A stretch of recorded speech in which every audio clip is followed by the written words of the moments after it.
Hello everyone and welcome to today's webinar, Lesson 10 exam review. And in today's webinar we're going to discuss all that you need to know for the Lesson 10 exam. My name is Dan and my colleague Zach is here to assist as well. If you have any questions throughout your course, please feel free to contact us at any time during our normal business hours. You can reach us via phone, email or chat, text, and you can even make appointments to talk to us one-on-one.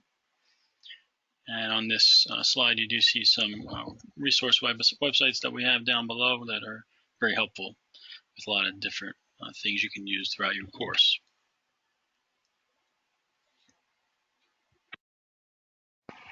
If you have any questions today, please reach out via the questions box and Zach would be happy to help you with those questions.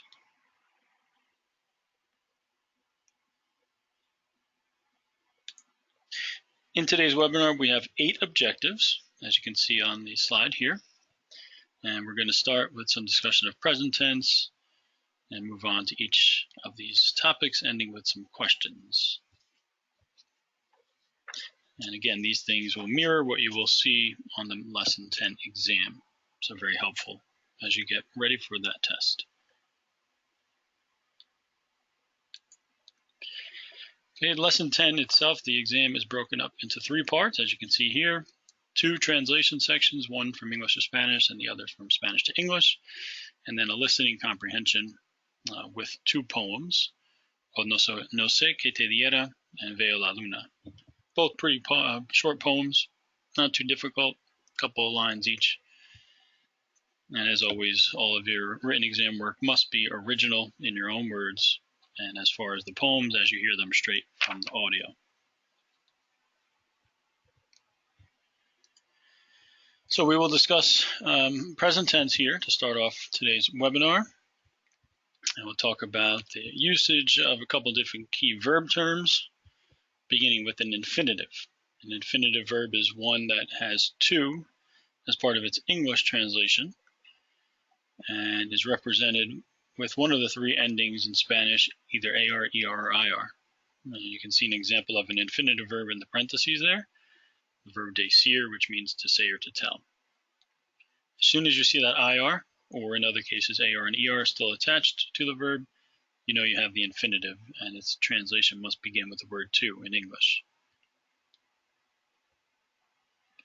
The stem, as you can see, is what's left over after the infinitive ending has been removed. And infinitive endings get removed when you want to conjugate to a specific tense, like the present indicative, which we'll talk about here shortly. And when a new ending has been added to the stem, that is known as a conjugation, our last key term on this slide, when the subject and the verb are in agreement. So you can have the verb to say or to tell in English, but in present indicative, if you were to say something like she tells funny stories, she tells is the conjugation, and that would be represented by a different word than decir in Spanish. It would actually be pronounced dice, ending with a different ending than the IR, the AR, or the ER. To continue a little bit more with the present indicative usage, we also want to talk about key terms such as person and number. And the person will always represent who is doing the action of the verb. Just like in English, it can be in first person, second person, or third. And it can be singular or plural. Its number represents how many subjects are performing the action of the verb. And you'll see a little bit more of that as we move forward here in the next slide.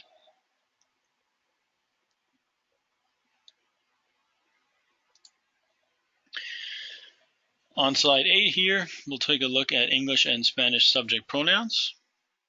On the left, you can see the English forms, and on the right, their corresponding Spanish counterparts. Words like yo and tú and usted, etc.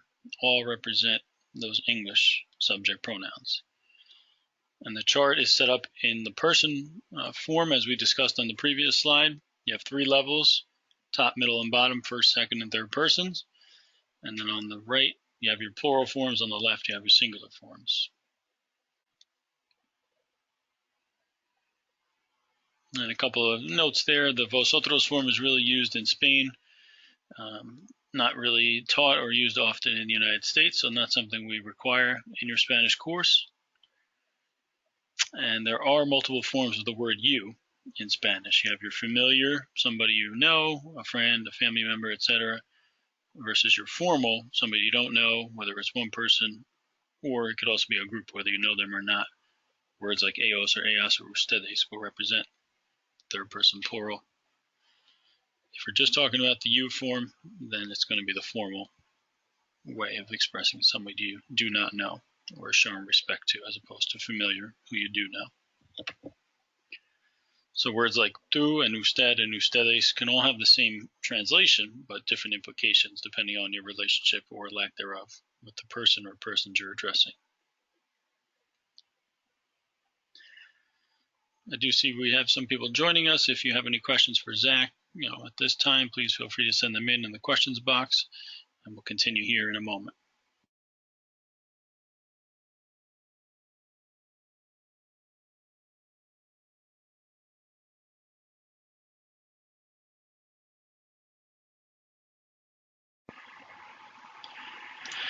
As we continue with a little bit more about the present indicative tense, we'll talk about its translation from Spanish to English. There are two possible translations. The first being that it's verb dependent. That means the translation will vary depending on the verb. So as you can see in English, you have a couple of examples there. I run, I eat, I sleep. None of those really sound or look alike. They're all dependent upon each individual verb. However, the present tense can also translate a second way. It can translate progressively, including a form of the verb to be, like is or am or are, followed by a gerund, a verb that ends in ing. So you see some pretty comparable examples there. I am running, I am eating, I am sleeping. Remember, this is just a translation of the present indicative. You could also use present progressive tense, which we're not going to discuss in detail here, to translate the same as that second present tense possibility.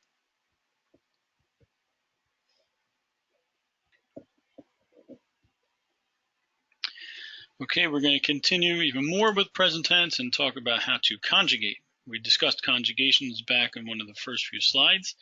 Here, our objective is creating subject-verb agreement to say that I do something or you do something, as opposed to expressing the infinitive to whatever that verb is. And there's a two-step process to conjugate a regular present tense verb. You would remove the infinitive endings we discussed earlier, the AR, the ER, or the IR, leaving you with the verb stem. And then you would add the following endings you see on the slide here to the stem. And that is the way you create a Spanish present tense conjugation. So we're taking it from an infinitive to a stem. Finally, when you add the new endings in these two charts, you have the conjugated forms. For AR verbs, you have one set of endings on the left. And for any verb that ends in ER or IR, you have a different set of endings. And if you notice, the only one here that has two possibilities is first person plural, the top right of the ER-IR chart. If it's an ER verb, you have the amos ending with an E. If it's an IR verb, you have the emos ending with an I.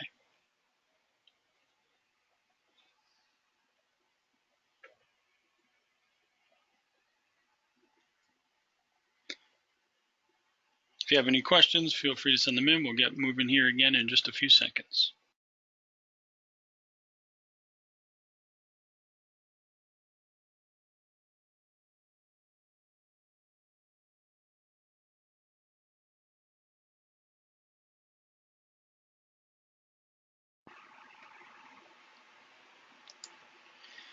Okay, we'll now transition to our next topic, a review of ser versus estar. And both of these verbs mean to be, but they're used differently depending upon the context. They are not interchangeable verbs. You cannot use one in place of the other. And ser typically deals with more permanent things like characteristics, time, etc. And estar more temporary things like your feelings or emotions, location, etc., etc. Those are just some of the more common uses of each of those verbs. So you'll never use ser to express, feelings. You'll never use estar to express time. As I said, they're not interchangeable. And on this slide, you also see their present tense conjugated forms. So you might be familiar with words like soy or estoy. If somebody was to say that I am tall, they would use a word like soy. If they are funny, they would use a word like son. But if somebody was to state that, they are in a store, they would use a form of estar. Or they are tired or sad, they would also use a form of estar, not ser. So these verbs can be used in just about any tense, but here we've shown you the present tense forms as they relate to exam 10.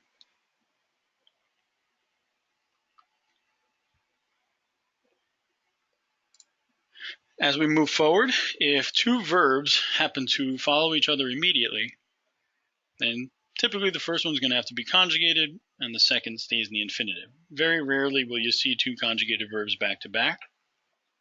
And we see some examples of this where the verbs follow one another using poder and deber. Poder meaning to be able, most commonly translated in English as somebody can do something. They're able to do it. So yo puedo leer el letrero. Puedo is conjugated. Notice the O ending. We just had those endings on the previous slide or two back. Second verb stays in the infinitive, and you can tell it's an infinitive in red because it ends in ER, as estudiar does on the bottom example, ending in AR. So the first verb in the second example conjugates, has that EN ending from the charts we saw just a few slides back, ER and IR verbs, and then estudiar stays in the infinitive. Okay, so the biggest thing to keep in mind here, if you come across this context, as you're preparing for your exam 10, if the first verb's conjugated and it's immediately followed by another, keep the second one in the infinitive, non-conjugated form.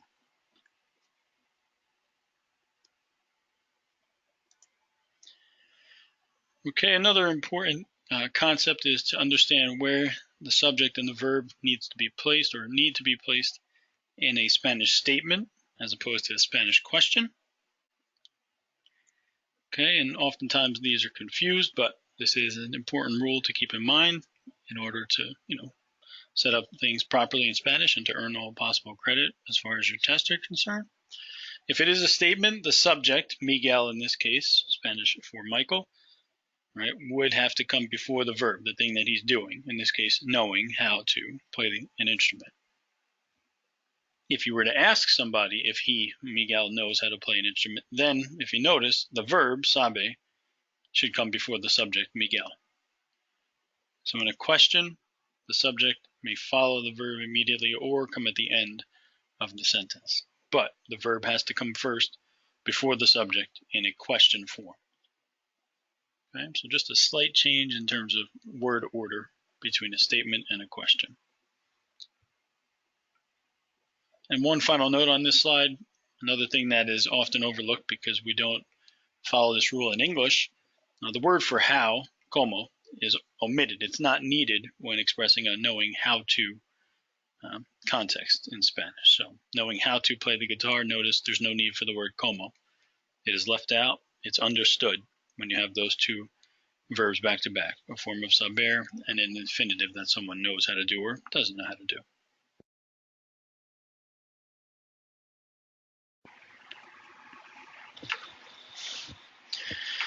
All right, we'll take a brief pause. If you have any questions, please feel free to send those in now. Our next couple slides are just going to be a little bit of vocab, referring to direction words and interrogative words. So we'll pull those up here shortly and we'll get moving in a moment.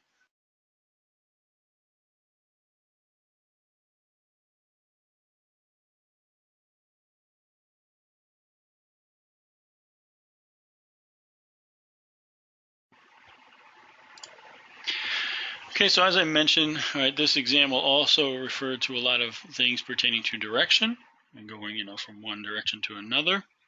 And here you just have a chart of some, key or some important direction words, both in Spanish and their English counterparts. More or less just a good vocab, section to be familiar with and to use when preparing for this exam.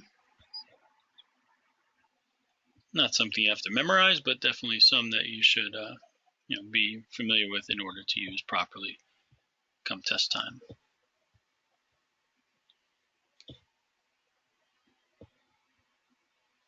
And on this slide, you have some interrogative words typically used to indicate the start of a question, but they don't always have to be at the start of a question. They can also be used within a statement. If you were to say, I don't know who he is, right? Still looking for an answer to who that person is, or I don't know where they are, still trying to figure out their location. But anytime these interrogative words are used to directly ask a question or to indirectly ask a question by just stating something that requires an answer, like I don't know where they are, the accent marks are necessary above each of these. So those are, key punctuation to keep in mind.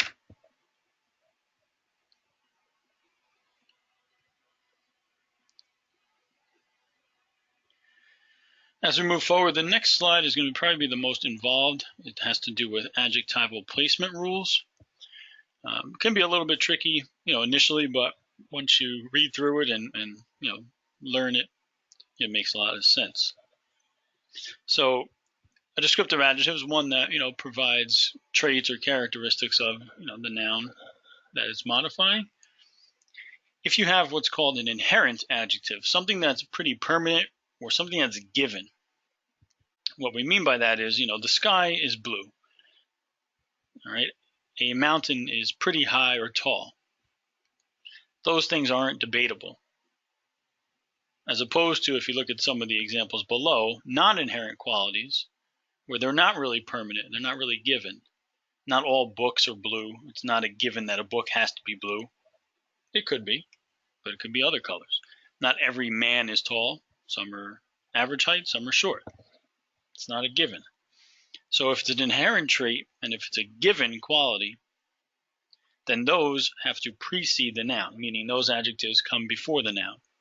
And you see some examples there. Azul is the adjective. It's the inherent descriptive adjective describing the sky, the noun. The adjective comes first in that case. That's the least common of the two, or the less common of the two rules. The much more common is represented in a non-inherent quality, where the adjective comes after the noun it modifies. As we were saying earlier, the blue book, not every book is blue. Literally, if you translated that example, it would be the book blue, but in English, we need to make it make sense. This makes sense in Spanish. This is the rule. The adjective comes after the noun it modifies. And this is the one you'll deal with more often than not, but if you do run across inherent traits like blue referring to sky, or tall referring to mountain, or hot referring to the sun, okay, then you must follow the opposite rule of the bottom, putting the adjective first. More commonly, you'll put the adjective second after the noun, as you see down below. So this is a slide we do recommend you go back and double check and review, and then think about it. If you have an adjective, if it's something that is absolute about that noun, if it can't change, if it can't be any different, like tall and blue in the first two examples up top, then you have an inherent trait. More than likely, you're going to have a non-inherent trait, but inherents do exist, so they're good to be mindful of.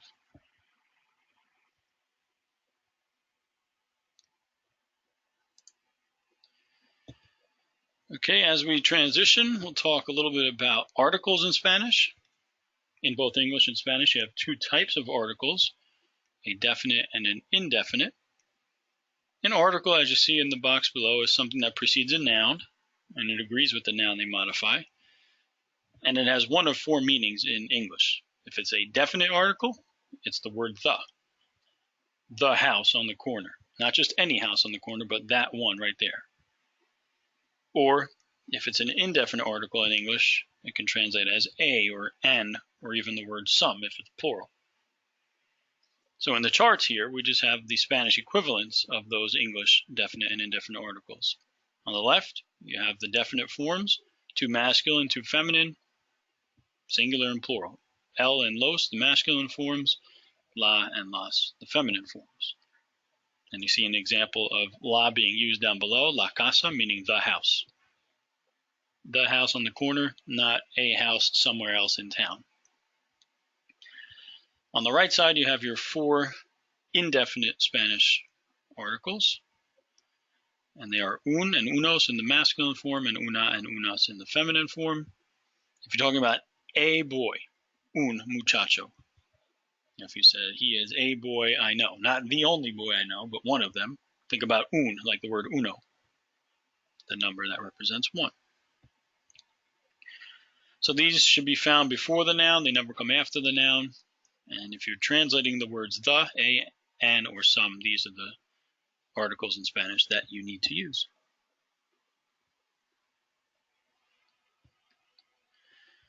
And finally, to wrap up today's webinar, one thing you will see in lesson 10 is using an article with one's own body parts.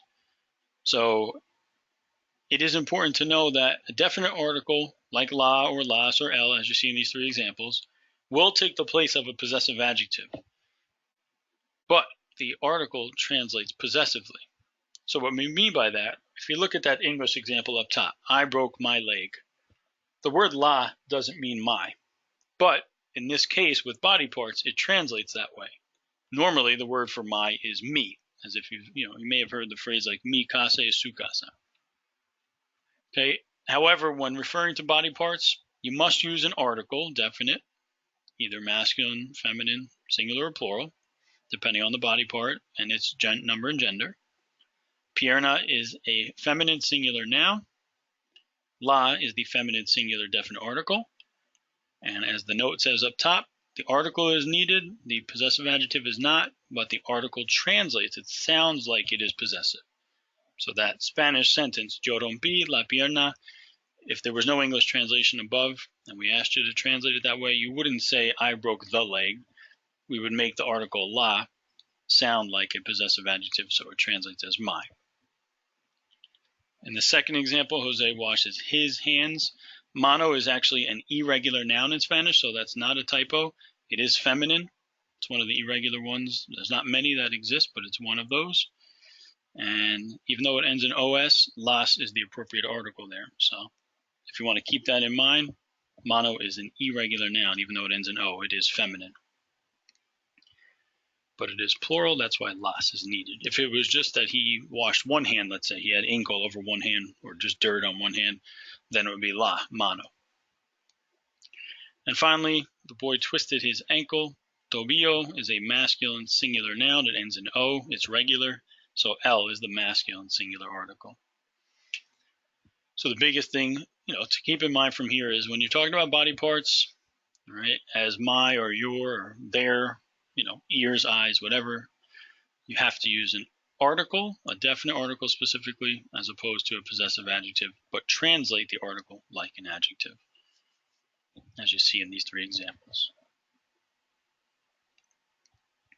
Again, if you have any questions for Zach, we suggest you send them in now. All right, you will receive a recording of this webinar, but that does conclude today's webinar.